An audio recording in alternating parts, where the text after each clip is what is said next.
Welcome to the UF world. Today we are going to start physics class 11th. Class 11th का छोटा सा introduction topic हमने पिछले lecture में start किया था। आज हम इसको आगे कंटिन्यू करेंगे प्रॉपरली। तो आज हमारा जो टॉपिक है वो आएगा मेजरमेंट्स एंड एरर्स। ठीक है, तो चलिए पहला पॉइंट इसमें यहाँ पर है। पहली जो हेडिंग है हमारी क्या है, ये एक बात याद रखिएगा, थोड़ा बहुत थ्योरेटिकल चलेगा तो आपने ज़रा भी बोर नहीं होना है, थोड़ा थ्योरेटिकल पढ़ते जाएंगे। तो पहली हेडिंग है यहाँ पर नीड्स ऑफ मीज़रमेंट।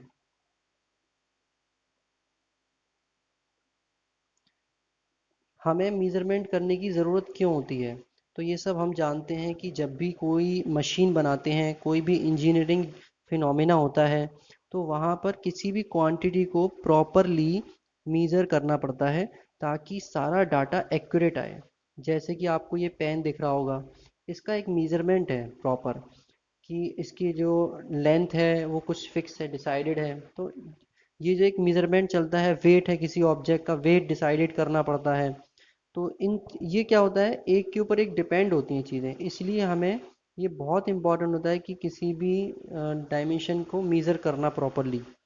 ठीक है, अब आता है order of magnitude. Next topic है आपका ऑर्डर ऑफ मैग्नीट्यूड। किसी भी ऑब्जेक्ट को जब आप मीज़र करते हैं तो कुछ ना कुछ डाटा मिलता है। सपोज दैट हमें डाटा मिला 6400 किलोमीटर, ये डाटा मिला, और ये क्या है, रेडियस ऑफ अर्थ। ठीक है, जिसे हम कहते हैं अर्थ रेडियस। तो इस डाटा को जब हम प्रॉपर चेंज करते हैं, बिल्कुल स्टैंडर्ड वे में लिखेंगे तो कुछ इस तरह से लिखते हैं 6.4 इंटू 10⁶ किलोमीटर। ठीक है, सॉरी इसको मीटर में चेंज कर देंगे, मीटर हो जाएगा। तो ये लिखकर, इतना लिखकर हम क्या करते हैं कि इसे हम एज्यूम कर लेते हैं स्टैंडर्ड फॉर्म में, अप्रॉक्सली 10 के इक्वल एज्यूम कर लें तो ये इसके साथ ऐड होकर ये 10⁷ बन जाएगा। तो हम ये 7 को कहते हैं this is the order of magnitude. तो जब भी हम कहते हैं किसी भी क्वांटिटी के बारे में कि इसका मैग्नीट्यूड का कितना ऑर्डर है, तो वो इससे ही डिसाइड होता है, पावर ऑफ 10 से। तो हम इसे कहेंगे अर्थ radius is the order of 7। क्या है ये, अर्थ की रेडियस ऑर्डर ऑफ 7 की है। और ये ऑर्डर डिसाइड होता है 10 की पावर से कि 10 पर कितनी पावर है। तो सबसे छोटा जो हमने अभी तक मेज़र किया है वो है 10⁻⁻15 मीटर से। जो यूनिवर्स का साइज है ओवरऑल 10⁻26 मीटर, ये इतना मेजरमेंट हम अब तक कर चुके हैं, मिनिमम से मैक्सिमम तक। और यहीं हम इसको डिसाइड करते हैं, जैसे कि ये कहें ना, अगर हम कहें कि यूनिवर्स का साइज कितना है, उसका ऑर्डर कितना है 26। ठीक है, यूनिवर्स के साइज का ऑर्डर 26, ये ऑर्डर ऑफ मैग्नीट्यूड शो करता है। चलिए, इससे असल में एक चीज़ और डिसाइड होती है कि हमें ऑर्डर से ये पता लग जाता है कि ऑब्जेक्ट का साइज़ कितना ज़्यादा बड़ा है और कितना ज़्यादा छोटा है। अब देखो मेज़र करने के मेथड आते हैं। तो सबसे इम्पॉर्टेंट मेज़रमेंट जो होता है हमारा, वो होता है सबसे इम्पॉर्टेंट, सबसे पहली चीज़ आती है लेंथ वाइज मेज़रमेंट। ठीक है, लेंथ वाइज, उसके बाद आता है ये मास का मेज़रमेंट, देन उसके बाद आता है टाइम। ये बेसिक यूनिट्स हैं और बेसिक आपकी क्वांटिटीज़ हैं जिनको आप मेज़र करते हो, इनके बेस पर फिर और क्वांटिटीज़ बनती चली जाती हैं। तो जब हम लेंथ का मेज़रमेंट करते हैं तो हमारे पास कई सारे मेथड्स हैं लेंथ को मेज़र करने के लिए, जिसमें से मैं आपको पहले एक्सप्लेन कर दूं छोटा छोटा। सबसे पहला मेथड आता है हमें पैरालेक्स मेथड। ठीक है, देन उसके बाद आपको मिलेगा इको मेथड, इको। ठीक है, इसको शॉर्ट में लिख दूंगा अभी मैं, इको मेथड। देन उसके बाद आता है लेज़र मेथड। देन इसके बाद आता है रडार मेथड। ये लेंथ को मेज़र करने के डिफरेंट डिफरेंट मेथड्स हैं।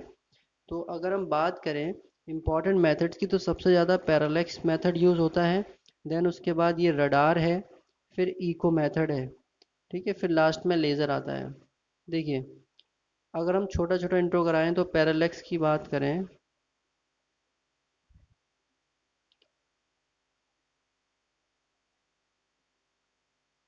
देखो बच्चों पैरालेक्स मेथड जो होता है वो एक तरीके से जो इसका यूज़ है वो आपकी एपरेंट शिफ्ट पर होता है। क्या होती है ये एपरेंट शिफ्ट। अब इसको थोड़ा ध्यान से सुनना, क्या होता है कि हम जब किसी भी ऑब्जेक्ट को, सपोज दैट हमारे सामने ये एक ऑब्जेक्ट प्लेस है, ठीक है, एक ऑब्जेक्ट हमारे सामने प्लेस है, यहाँ हम खड़े हैं सपोज दैट, और यहाँ पर एक बड़ी सी दीवार है ना, इसके पीछे, इस ऑब्जेक्ट के पीछे दीवार है। तो हमने क्या करना है, अपनी एक आंख को यहाँ से हम करेंगे क्लोज, ठीक है, सपोज दैट हमने राइट जो आइज है उसको क्लोज कर लिया, तो लेफ्ट आइज से हम इस दीवार के रेस्पेक्ट में इस ऑब्जेक्ट को देखेंगे। तो ये क्या है, कुछ एंगल बना रही होगी ऑब्जेक्ट हमारी इस आंख के साथ, लेफ्ट वाली आंख के साथ, क्योंकि राइट क्लोज है। अब यही प्रोसेस हमें क्या करना है, राइट को ऑन करके राइट को ओपन करना है और लेफ्ट वाली को क्लोज कर लेना है, तब ये एक और एंगल आपकी राइट वाली के साथ ऑब्जेक्ट बना रही होगी with respect to the wall, इसकी जो डिस्टेंस है वो शिफ्ट होगी, ठीक है। तो इस बेस पर हमें यहाँ पर एक एंगल मिलेगा प्रॉपरली इन दोनों लाइंस के बीच में, वो एंगल होगा हमारा, हम उसे एज्यूम करेंगे थीटा एंगल, ये एंगल हो गया आपका थीटा। और जो ये डिस्टेंस है वो तो सेम ही रहेगी, क्योंकि आइज जो है ना दोनों यहाँ पर जो प्लेस है लेफ्ट और राइट, वो दोनों आइज, देखो थोड़ा सा मैं इसको रफ कर दूँ, आपकी जो एंगल बनेगा कुछ इस साइड इस तरह से बनेगा एंगल, लेफ्ट और ये राइट आइज हो गई, यहाँ पॉइंट पर वो ऑब्जेक्ट कोई है जो थीटा एंगल बना रही है आपकी दोनों आइज के साथ। इन दोनों आइज की जो डिस्टेंस है वो आपको पता है बी है, एंगल आप मेज़र कर लेंगे कि कितना एंगल बना रही है। अब जो डाटा बचा वो क्या है, ये डी, जो कि दोनों के साथ सेम रहेगा डी डाटा। तो फॉर्मूला हमारा सिंपली क्या होता है, यहाँ पर फॉर्मूला होगा आपका parallax angle theta is equal to small b upon d. इस फॉर्मूले की हेल्प से हम ये वैल्यूज़ फाइंड आउट कर सकते हैं, चाहे थीटा हो या फिर डी हो, जैसे भी डाटा दिया होगा। अब यहाँ कुछ चीज़ें पॉइंट के समझने की हैं कि बेसिस क्या होता है यहाँ पर, बेसिस कहते हैं distance between left and right I, left और राइट आई के बीच का डिस्टेंस उसे बेसिस कहते हैं, मतलब बी को। और आपका एक पॉइंट आता है यहाँ पर parallax sorry parallax angle, parallax angle होता है थीटा, जो कि हमने यहाँ पर अभी यूज़ किया, ठीक है, जिसको कहते हैं एंगल एल ओ आर, ठीक है, पैरेलैक्स एंगल, या फिर इसे पैरालैक्टिक एंगल भी कहते हैं, क्या कहते हैं इसको, पैरालैक्टिक एंगल भी कहते हैं इसको। तो ये सिंपल सा एक मेथड होता है कि आप किसी भी ऑब्जेक्ट की डिस्टेंस फाइंड आउट कर सकते हो इस मेथड के ज़रिए से। और इसी मेथड के ज़रिए से क्या किया गया है, मून वगैरह और जो प्लेनेट है ना, इसी मेथड के ज़रिए से डिस्टेंस को फाइंड आउट किया है साइंटिस्ट ने। तो चलिए देखते हैं इसके आगे और क्या पॉइंट्स हैं। देखो आपने जो ना क्वेश्चन किए होंगे हाइट एंड डिस्टेंस वाले, हाइट एंड डिस्टेंस वाले क्वेश्चन, वो जो क्वेश्चन है ना इसी पैरेलैक्स मेथड पर डिपेंड है। यहाँ पर एक हाइट है किसी की और ये आपकी कोई डिस्टेंस है, यहाँ पे कोई बंदा खड़ा हुआ है और देख रहा है इस ऑब्जेक्ट को जो यहाँ प्लेस है। तो हम क्या करते हैं कि ये ऑब्जेक्ट इसकी आइस पर कितना एंगल बना रही है, सपोज दैट थीटा, ये हाइट हमको पता नहीं होती तो क्वेश्चन मार्क एक्स दे दो, और यहाँ से बेस से डिस्टेंस हमको पता होता है कभी कभार, तो हम इसको एच दे देते हैं। तो इसकी हेल्प से आप क्या करते हो, एक्स की वैल्यू फाइंड आउट करते हैं। तो वो कैसे आता है, टेन के फॉर्मूले से, tan theta is equal to x upon h, यहाँ से आप निकाल सकते हैं ना वैल्यू, यही फॉर्मूला यूज़ होता है और यही वाला मेथड यूज़ करते हैं हम किसी भी ऑब्जेक्ट की ऐसी हाइट या डिस्टेंस निकालने के लिए पैरेलैक्स मेथड की हेल्प से, ठीक है। तो ऐसे ही कई सारे मेथड जो हम ये जो कई सारे तरीके से यूज़ होता है पैरेलैक्स मेथड, वो आपका इन हाइट एंड डिस्टेंस में ही यूज़ होता है। अब देखते हैं यहाँ पर और कौन से मेथड्स हो सकते हैं। देखो मैंने बताया था आपको अभी इको मेथड, एक इको मेथड क्या होता है, आप जब पहाड़ियों पर जाते हैं, ठीक है, पहाड़ियों पर जाते हैं तो किसी पहाड़ पर खड़े होकर आपने मान लीजिए आवाज़ लगाई, यहाँ खड़े हैं आप, आवाज़ लगा रहे हैं तेज़ी से, तो ये आवाज़ जा रही है इधर, और यहाँ पर पहाड़ों से टकराकर ये साउंड रिटर्न होता है। तो देखो यहाँ पर क्या चीज़ हुई, स्पीड साउंड की स्पीड कह लीजिए आप सी है सपोज दैट, ठीक है। और उसके बाद वी सपोज हम दे देते हैं, साउंड की स्पीड को वी हमने मेजर कर लिया। और देन उसके बाद कितना टाइम लगा साउंड को वापस आने में, तो वो टी हो गया आपका, ठीक है। ये हो गया आपका वी और टी, दो पॉइंट मिल गए। कितना टाइम लगा, कितनी स्पीड से गया, तो ये आपको स्पीड पता है, टाइम पता है, तो इससे आप क्या कर सकते हो, ये जो आप चेक कर रहे हो ना, इससे डिस्टेंस फाइंड आउट हो जाएगी, और वो डिस्टेंस होगी 2s के फॉर्म में, यानी कि जो आपकी वॉइस है उसने पहले ट्रेवल किया ये रास्ता, सिमिलरली ट्रेवल किया वापसी के वक्त वही रास्ता, तो 2 बार रास्ता तय किया ना, तो इसलिए ये जो डिस्टेंस होगी वो ट्वाइस में मिलेगी। तो जब आप सॉल्व कर लोगे इसको तो क्या होता है, देखो formula, speed is equal to distance upon time होता है। स्पीड आपकी v है, इज इक्वल टू डिस्टेंस आपकी 2s है, और t टाइम आपका ये रहा, ये मल्टीप्लाई होगा v इंटू टी अपॉन 2 का डिवीज़न, और ये s। इस तरह से आप निकाल सकते हो डिस्टेंस की, आप यहाँ से पहाड़ कितना दूर है, ठीक है। ये सिंपल से मेथड होते हैं। इसी तरीके से आपका रडार मेथड होता है। रडार मेथड में क्या करते हैं, रडार वाला जो मेथड है उसमें आपकी रेडियो वेव्स की स्पीड यूज होती है, और फॉर्मूला यही चलेगा, s is equal to c into t upon two, और ये आपकी क्या है, रेडियो वेव की स्पीड, ठीक है। रेडियो वेव की स्पीड आपकी स्मॉल सी। सिमिलरली अगर आप देखेंगे कि लेज़र मेथड जो यूज़ होता है, लेज़र वाला, लेज़र मेथड में आप क्या यूज़ करते हैं, स्पीड ऑफ लाइट सी, वही और वही फॉर्मूला सेम टू सेम, ठीक है, स्पीड ऑफ लाइट का यूज़ करते हैं। तो ये कुछ सिंपल से मेथड हैं जिनकी हेल्प से हम कोई भी डिस्टेंस की लेंथ डिस्टेंस फाइंड आउट कर सकते हैं, इन सिंपल से मेथड की हेल्प से। तो चलो देखते हैं नेक्स्ट टॉपिक। देखिए अगला टॉपिक बहुत ही इम्पोर्टेंट है हमारा, ये है आपका एरर। एरर किस बारे में एरर की बात कर रहे हैं हम, कि जब भी हम मेज़रमेंट करते हैं तो उस मेज़रमेंट की वैल्यू में कुछ ना कुछ डिफेक्ट या डिफरेंस क्रिएट होता है, वो होता है आपका एरर। अगर हम प्रॉपर डेफिनेशन की बात करें तो डेफिनेशन सिंपल कहती है, it is the difference between true value and measure value. जितनी वैल्यू हमने मीज़र की है उसमें और ट्रू वैल्यू में जो डिफरेंस होता है उसे कहते हैं हम एरर। अब देखो होता क्या है कि ट्रू वैल्यू का मतलब क्या हुआ, कि सपोज दैट जैसा आपने देखा होगा हम एक्सपेरिमेंट करते हैं तो डाटा हमारे पास होता है कि हमें जो है डाटा इस पॉइंट से इस पॉइंट के बीच में मतलब इतना मेजरमेंट में चाहिए। अगर वो इसके पास आता है तब तो हम कहेंगे इट इज़ एररलेस, और अगर वो कुछ कम बढ़ती होता है तो ये कह देते हैं हम ये एररफुल है, ये एरर हो गई आपकी। तो एरर का सिंपल फॉर्मूला जो होता है, एरर की एक क्वांटिटी होती है कि कितनी गलती हुई मेजरमेंट करने में, वो होती है आपकी true value minus measure value. तो इसे हम कह सकते हैं टीवी माइनस एमवी, इस तरह से भी लिख सकते हैं। अब एरर का क्लासिफिकेशन भी होता है कि एरर कितने टाइप्स की होती हैं। तो सिंपली एरर जो है ना दो टाइप्स की होती हैं आपकी, एक तो होती है सिस्टमेटिक एरर,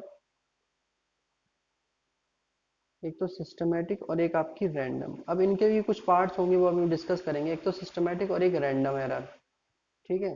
तो सिस्टमेटिक एरर कौन कौन सी होती हैं, सिस्टमेटिक एरर के भी अपने पार्ट्स हैं, और सिस्टमेटिक एरर कौन कौन सी हैं अभी देख लेते हैं। देखो सिस्टमेटिक एरर वो होती हैं जो एरर आपकी एक डायरेक्शन में हो, या तो वो पॉजिटिव शो करें या फिर वो नेगेटिव शो करें। कहने का मतलब ये है कि जैसे कि सपोज दैट आपने, पहले डेफिनेशन समझ लीजिए, systematic error, systematic error simply कौन सी एरर है कि वो किसी एक डायरेक्शन में होंगी, in one direction, in one direction, एक डायरेक्शन में होगी, या तो पॉजिटिव डायरेक्शन की तरफ जाएगी या फिर नेगेटिव डायरेक्शन की तरफ जाएगी। पॉजिटिव का मतलब है मैं अगर मान लो इस स्केल लेके इसको नाप रहा हूँ, इस वाली आपकी लेंथ को, तो या तो पॉसिबल ये है कि वो जो है, अगर मान लो ये जो है 10 सेंटीमीटर का है, मैं इसे नाप रहा हूँ, तो ये या तो हो सकता है 2 सेंटीमीटर को मेजर कर देते तो देखो पॉजिटिव हो गया, ये आगे बढ़ गई। या फिर नेगेटिव में चला जाए तो ये 9.8 भी कर सकता है सेंटीमीटर को, ये नेगेटिव में चली गई वैल्यू। तो ये होते हैं सिस्टमेटिक एरर्स। अब इन सिस्टमेटिक एरर्स की कुछ और टाइप्स भी हैं, जिसमें सबसे पहला टाइप आता है आपका, इसको रफ कर लेते हैं, स्टार्टिंग से करते हैं। Types of systematic error.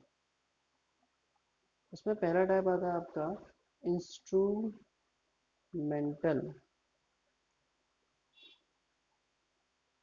Error. Instrumental error क्या होता है? इंस्ट्रूमेंटल एरर में जो एरर क्रिएट होता है वो आपकी उस इंस्ट्रूमेंट की वजह से क्रिएट होता है जिससे आप मेजरमेंट कर रहे हैं, ठीक है।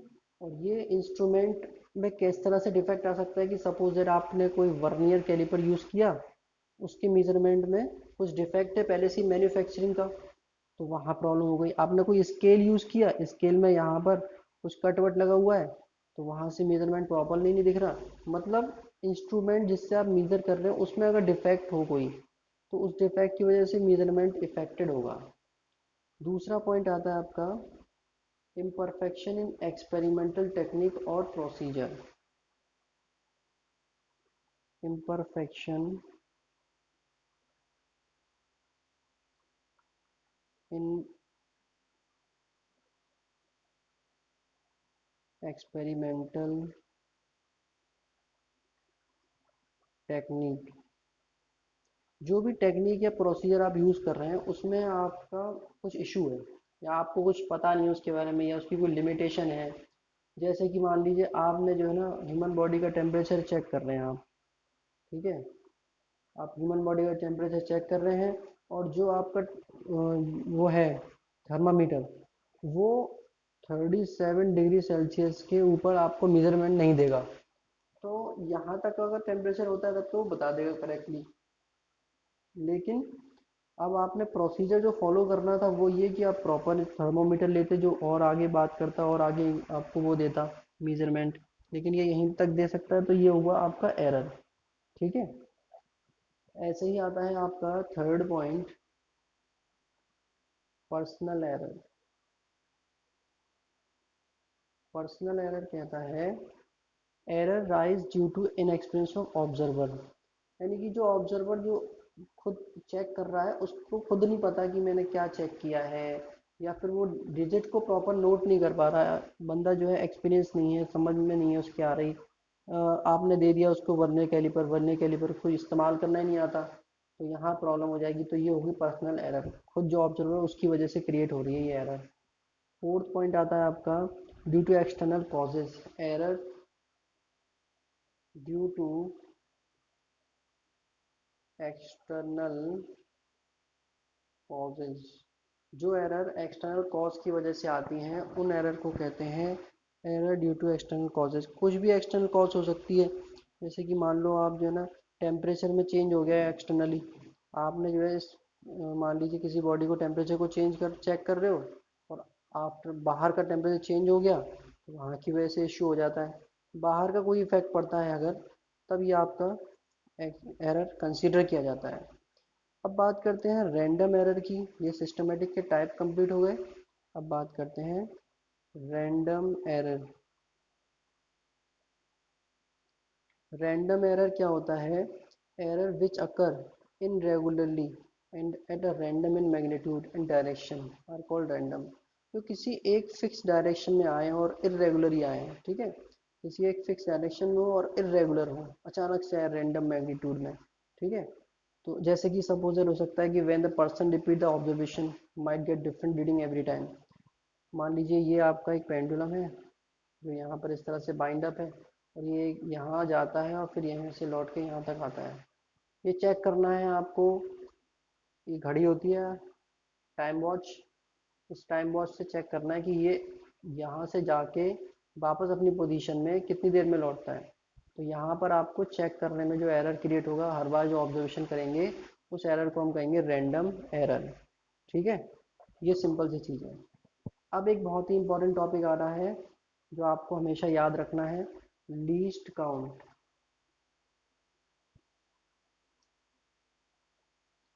Least count.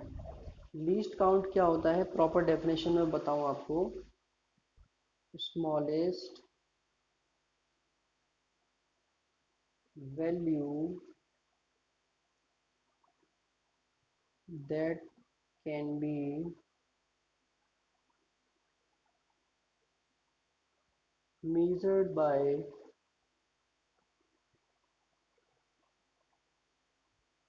measuring instrument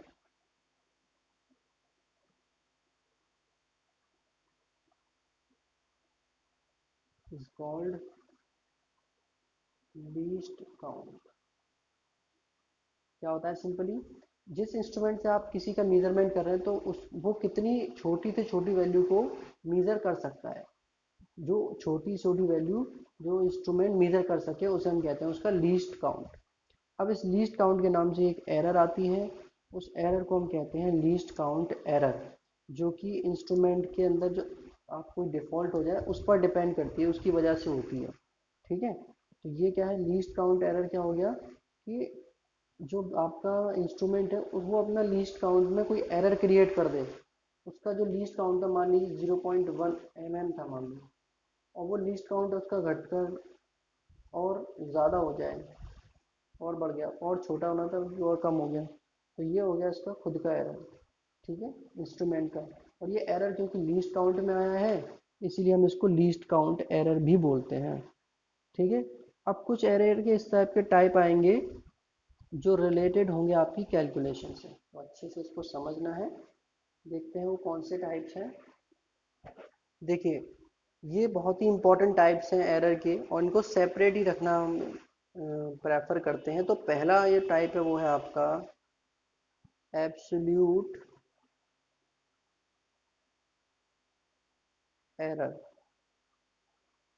absolute error simply क्या, कौन सा एरर है, अगर डेफिनेशन की बात करें, this is the difference between the true value of quantity and individual measurement value is the called absolute error. देखो इसको ध्यान से समझना है। Magnitude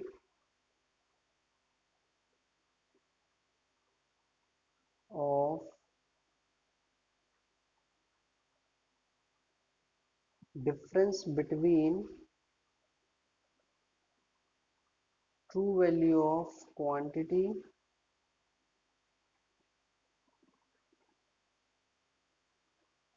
and individual measurement value is called absolute error of measurement. ठीक है, अब इसको एक बार और समझ लीजिए। It is the magnitude of difference between true value of quantity and individual measurement value. एक तो होता है अलग अलग आपने बहुत सारा डाटा लिया इसका, एक बार चेक किया तो ये आई, दूसरी बार चेक किया तो ये आया, तीसरी बार चेक किया तो ये आया, और इन सब का जो आया वो उनका डिफरेंस हम निकालेंगे। और जो आपकी एक वैल्यू थी, जो ट्रू वैल्यू थी, जैसे हमने ट्रू वैल्यू एज्यूम किया था कि इसके करीब आना चाहिए, तो वो इसके जो करीब उस पर इसके करीब आना चाहिए, तो हम इसका जो डिफरेंस देंगे डिफरेंट डिफरेंस क्वांटिटी से, वो होगा आपका एब्सोल्यूट एरर। यानी कि इसका डिफरेंट डिफरेंट क्वांटिटीज से डिफरेंस। ठीक है, तो अगर हम डाटा वाइज या फिर फॉर्मूला वाइज शो करें, तो suppose that let us assume A1, A2, A3, ये क्या है आपकी मीजर्ड वैल्यू है, मीजर्ड वैल्यू। ठीक है, तो अब इनका अगर हम सम निकालने, अर्थमेटिक सम, मान लीजिए तीन वैल्यूज है ये, तो इनका अर्थमेटिक मीन निकालेंगे AM, वो होगा A1 plus A2 plus A3 by 3। ये इनका मीन हो गया, मीन को हम M से शो कर रहे हैं। ठीक है, अब डिफरेंस अगर निकालें तो डेल्टा ए, ये होगा पहली वैल्यू का एब्सोल्यूट एरर, होगा ए मीन माइनस A1। सिमिलरली ए, ये A1 रहेगा, डेल्टा A2 ए मीन माइनस A2। इस तरीके से आपकी एरर्स आएंगी, और एट लास्ट ये आपका डेल्टा ए, जो आपका एरर होगा वो क्या होगा, डेल्टा ए के फॉर्म में इस तरह से मोड में रख दिया जाएगा जो कि पॉजिटिव आएगा। ठीक है। अब आता है मीन एब्सोल्यूट एरर। देखो मीन एब्सोल्यूट एरर की बात करें अगर, तो वो क्या होता है, जो हमने भी डिफरेंट डिफरेंट निकाले ना, delta A1, delta A2, delta A3, इन सब का मीन कुछ इस तरह से,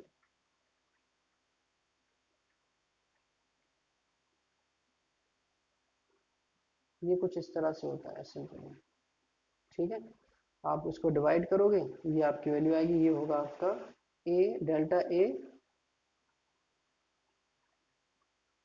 मीन। ठीक है, सिंपल सी चीज। अब ये मीन आपका निकल जाएगा, तो और भी आप इसमें क्या चेंज कर सकते हो, it result that any measurement of quantity likely to lies between, इससे हमें पता लगता है कि जो आपकी क्वांटिटी आ रही है वो किसके बीच में आ रही है, डेल्टा ए मीन और जो आपका ए मीन था, और इसी तरीके से a m minus delta a mean, इनके बीच में आपकी एरर की जो क्वांटिटी है मीन एब्सोल्यूट एरर की, वो इसके बीच में लाई करेगी। सिंपल है। अब आता है आपका रिलेटिव एरर। रिलेटिव एरर को नोट करते जाएगा ध्यान से। रिलेटिव एरर क्या होता है, ये रेशियो होता है मीन एब्सोल्यूट एरर का और मीन वैल्यू का। मीन वैल्यू, ठीक है, मीन एब्सोल्यूट एरर अभी हमने निकाला था, डेल्टा ए मीन आया था, मीन वैल्यू हमने निकाला था ए मीन आया था, इस तरह से तो निकाला था ना, इस तरह से A equal to A1 plus A2 plus A3 upon 3, ये उसकी वैल्यू है। इसे शो करते हैं हम आपके इस सिग्मा कह लो या डेल्टा, जो भी कहना है वो कह सकते हैं, सिग्मा ही बोलते हैं ज़्यादातर, सिग्मा बोल सकते हो आप, sigma A mean upon this, ये वैल्यू आपको प्रीवियसली बताया था और ये भी वैल्यू प्रीवियसली बताई है, इस तरह से निकलेगी। अब अगर हम परसेंटेज की बात करें, परसेंटेज में कुछ नहीं होता, इसका परसेंटेज इंटू 100 कर दो, मीन अपॉन मीन इंटू 100%, ये आपका परसेंटेज आ जाएगा बस। तो अभी हाल फिलहाल हमारी क्या है, ये पॉइंट्स जो है कंप्लीट हुए हैं, वो सिर्फ थ्योरेटिकल पॉइंट्स हैं। चैप्टर आपका थ्योरी वाइज कंप्लीट है, कुछ टॉपिक अगर रह गए तो वो नेक्स्ट जो लेक्चर है वहाँ कंप्लीट होंगे। अब हम अगले जो लेक्चर है उसमें हम इसके कुछ न्यूमेरिकल करेंगे जो कि एरर से रिलेटेड है और इम्पॉर्टेंट है।